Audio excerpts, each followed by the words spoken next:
viewers, welcome to another exciting episode of the Muslim BAWA show. As we already discussed with you, this show is all about entertainment, it's all about fun, it's all about education, it's all about inspiration. And as usual, I'm your host, Muslim BAWA Koli.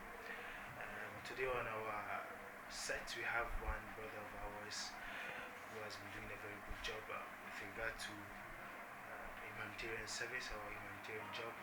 That is, he has a foundation which focus on, I think recently they are more focused with kids. Yeah.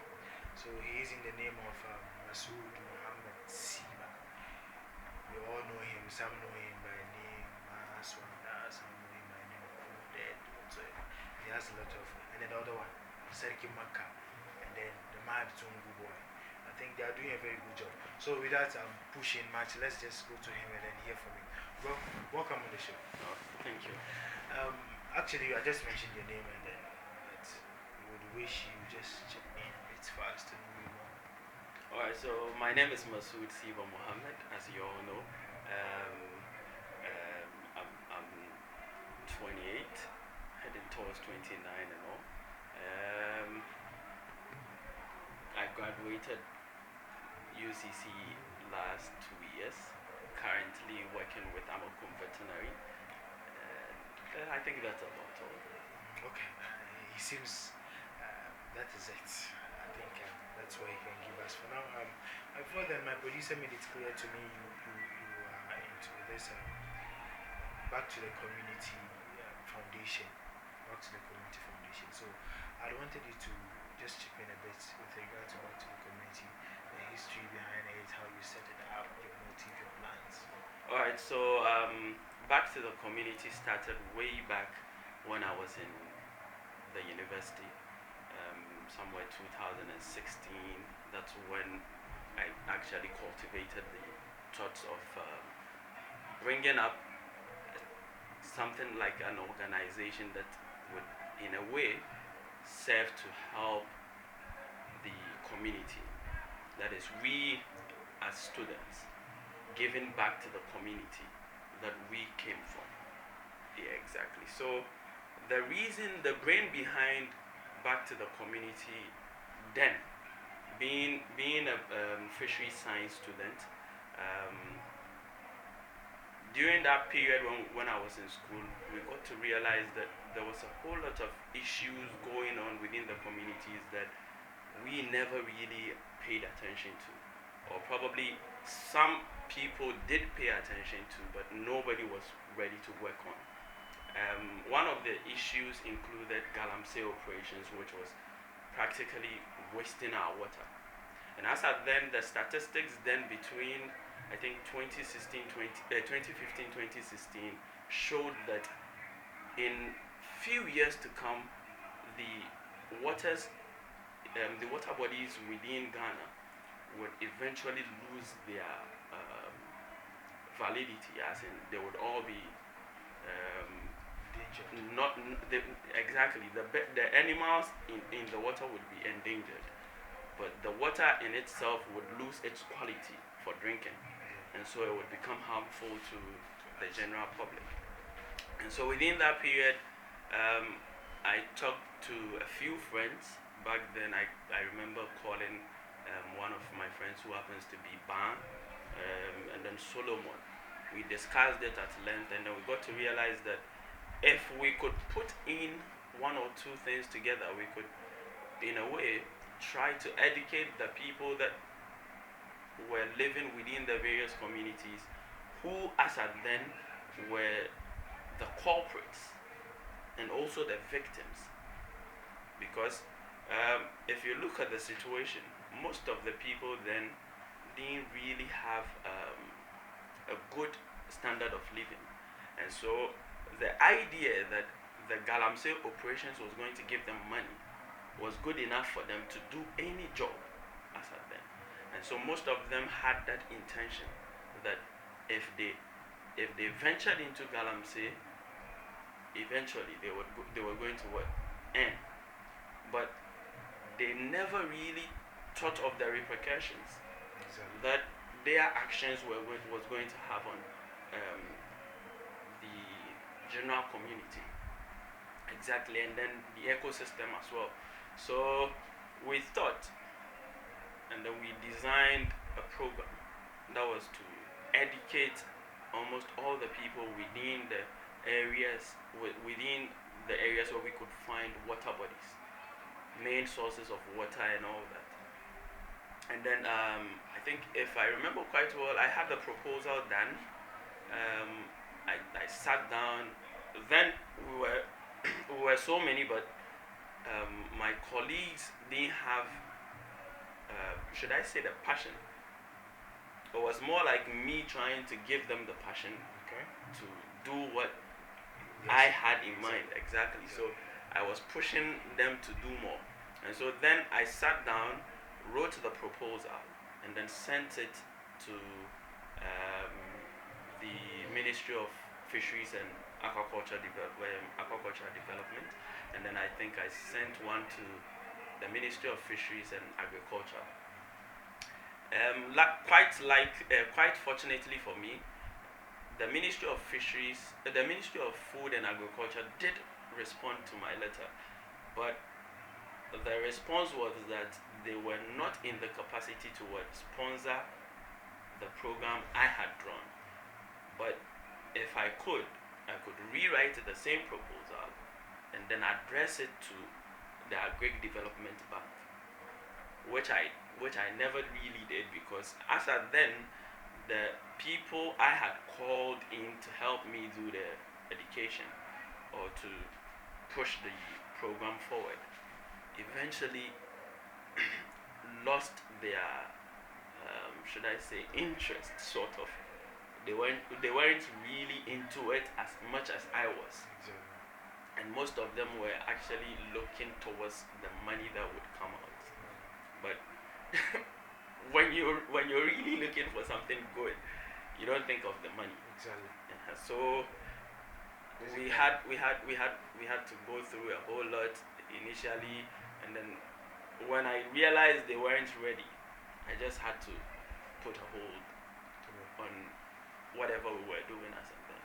And so the intention to start the educational program for most of these people living within the communities didn't work out. And so I had to reframe it and then start all over. Well, that's when the second phase of the back to the community came. Exactly. And so the second phase, I think, it was towards the part when I was about leaving school. I realized I had a good vision, sort of. So I knew one way or the other I was supposed to put forth my vision. Exactly. And so towards the end, I decided to draw programs that would help educate the young ones so that they don't really fall into the same traps that we did coming up. Because if you look at the communities that we live in, hardly would you find people inspiring younger kids to do more. The only inspiration I can say you would find is an indirect inspiration. Let's assume you being who you are right now, you go out there, or kids see your videos on TV, on social media platforms and all that, and they start to feel like, oh, if he can do it, being a Zongo guy, then obviously me being a Zongo guy, I can do it too.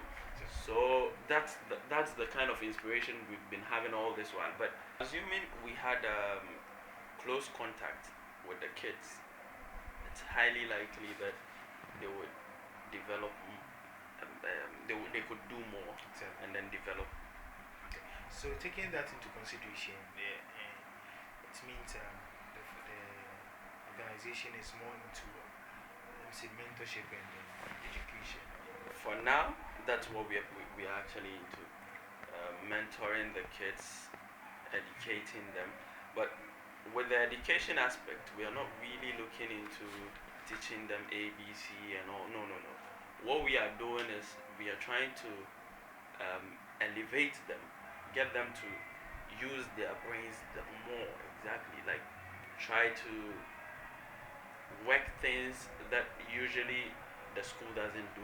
Exactly. That's what we are really focusing on. That Right? is using the Mental faculty. exactly. So with that, I wanted to know with regard to you helping the kids, how do you fund the program? Well, funding. We've not really had sponsorship from anybody. So normally what we do is we just use our own monies, exactly, to fund most of these things. So per project, what we do is we have, since we have a large number of people that are helping out with the works, we put together one or two and then use them for all our activities. Exactly. So in other words, you can hear what my brother is saying. It means they fund most of their projects, or I should say all of their projects. So with this, we bring the first segment of today's sets to an end, and when we return, we're going to give you more of what you love to hear. After our commercial break, we'll be discussing more of environmental degradation, I think, which will focus, I think, possibly around 10 to 12. So when we return, stay tuned, you get to hear more.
Shakir. That's Baka and Bashir Ad. keep watching the Muslim BAWA show on KR Live Media.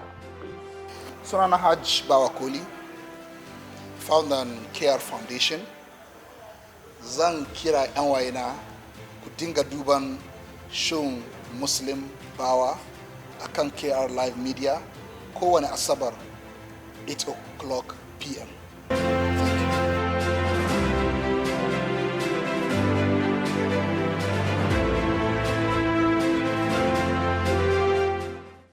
Welcome back from the quick commercial break. As we discussed earlier on with you, we'll be discussing more of environmental degradation, but I think we'll be focusing more on this land degradation, the deaths around our society currently. So if you are just tuning in, this is KR Live Media, and if you haven't subscribed to our YouTube channel, make sure you do that for us. And then again, today we are very far from home, far from our studio, far from Accra. We are in the Ashanti region of Ghana today. Yeah, so, bro, I think let's more focus on this land degradation, which involve this deaths all around. So, taking into consideration our society, where you are from, where I think I am from, how is this issue of land degradation going on? Is it really? Yeah, I think it's very bad because if you look at Zongo in its originality, Zongo is actually defined as a neat place. And the Muslim society actually, it's supposed to look neat. And you can even ask around any Christian that has lived with a Muslim knows that the Muslim person is a neat person. I know, as even with regard to the religion itself. Exactly. It's a lot. But currently, the situation is very bad because people do not really pay attention to the real teachings of the Quran and the teachings of the Prophet Muhammad, peace be upon him. The debt around our communities is very, very bad. But the repercussions, as usual, is what we don't really take into consideration. And so people just litter anyhow, they don't even care. If I remember quite well, some years back, at least 6 to 7 years back, we used to have this shop around the Duko. Apparently, anytime it rains, there's this lady in a house nearby, and the house is just near a gutter. I know. Since you've ever lived within Ashanti region, you would know that place. There's this building called Ali and Dauda. This lady lives in that house, and anytime it rains, she would stand inside her house, throw the collected garbage she has collected, the garbage she has collected over the week, into the gutter. I'm sure that lady, if she had been in the US, she would be playing basketball. She never misses. It's very funny, but it's a serious thing. Exactly. And she probably isn't the only one, because there are a whole lot of people like her who would do that. Myself, I've seen some. Exactly. And so we've been having these issues for a very long time, and it has been generating problems, because anytime the gutter chokes, it floods the area, and then the same people that are causing the mayhem are the same people that suffers the mayhem, but they don't really take the repercussions into consideration. And so anytime it goes on and on and on and on. So what do you think we can do to stop this kind of stuff within our society? Being who I am, I'm always interested in education, because I tend to see most of those people that are doing that as illiterates. And so if you can have the person sit with you, educate him on the need to stop whatever it is that he is doing, it's only obvious that one way or the other he would adapt to the new idea you're giving him. Exactly. But aside that, and probably if you can arrest people, but mostly in developed countries, we find people getting arrested for littering. Then times, even some years ago, these tankers. Exactly, but these days they are not even working anymore. And apparently, it all started when people started giving them money, bribery. The town council comes around, and then he sees that instead of arresting the person or issuing or filing a case against the person, he just tells the person, oh, they will meet, and then that's it. It ends there. But assuming these task forces are actually doing their jobs right, and we are really educating people, it's only obvious that these things will change. Okay. And then taking into consideration this mentorship, I think putting in place this mentorship is going to help. So far, so good. Like, with regard to the mentorship you guys have been doing, do you think it might push to end this kind of situation or something? Yes. You see, per generation, in science we have what we call the first filial generation, second filial generation, and all. Yeah. So if the first filial generation is given the right tutelage, it's only obvious that the second filial generation would in turn get the same tutelage or even more. I'm not saying the first and second filial generation as per regards to the scientific aspect. I'm just using it as an example. But the first generation, assuming our generation, if we are impacting positively on the community and then positively on the next generation, it's only obvious that the next generation will make sure the next generation, that is the generation that comes after them, also gets an equal share of what we have taught them. Yes. Exactly. So I think with the mentorship, it's really good. And what we were doing at Back to the Community, we had one of these programs. I'm trying to see if I can remember the name of the program, but the program was to teach students the reason behind recycling. So it was using the 3 R's: the reuse, recycle, and then reuse, recycle, and then I'm trying to recall this one, but I can't really remember anyway. But it has 3 R's, where you recycle the product or you reuse the product. The other one I can't really remember. So we're teaching them these things, and so the kids were adapting slowly, but due to Corona, we had to shorten most of our activities, and so for now we are not really doing anything. We just pray the Corona just passes by, so that we continue the good work as usual as you're doing. So we bring the second segment of today's show to very good end, and then when we return back from a very quick commercial break, I think it's the fun time, as we already doing on our show. Yeah, it's the fun time, so stay tuned.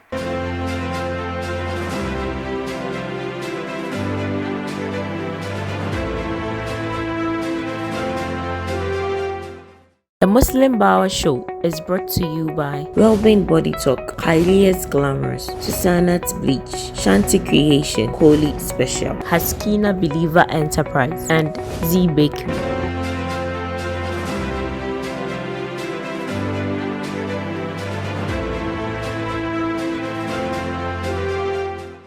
Hello and welcome back. It's the entertaining part of the show, the fun time, as we discussed earlier on. I think we have quite some questions to ask you in here. Okay. Let me say properly. All I be centered to Ghana and I think Africa. No worries. So let's just kickstart. Okay. Who became Ghana's president on 7th January 2001? 2001. John Kufuor. John Kufuor.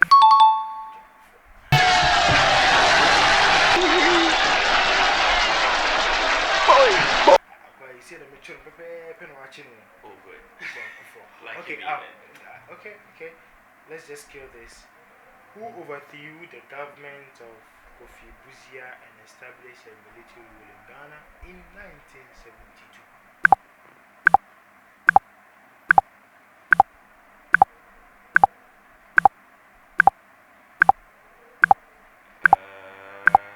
I think that should be a tampon. Ignatius Kutu Echampon. Like me. Yeah. So the next question, the third one is what is the largest man-made lake in West Africa and where is it located? Man-made lake. Lake Volta. No. Lake Victoria. No. Hey. Man-made lake. Man-made. Lake Busumche. Oh, good. Lake Busumche in Ghana, Ashanti region. Okay, and then when did the Portuguese build the Elmina Castle? I mean the year. Yeah.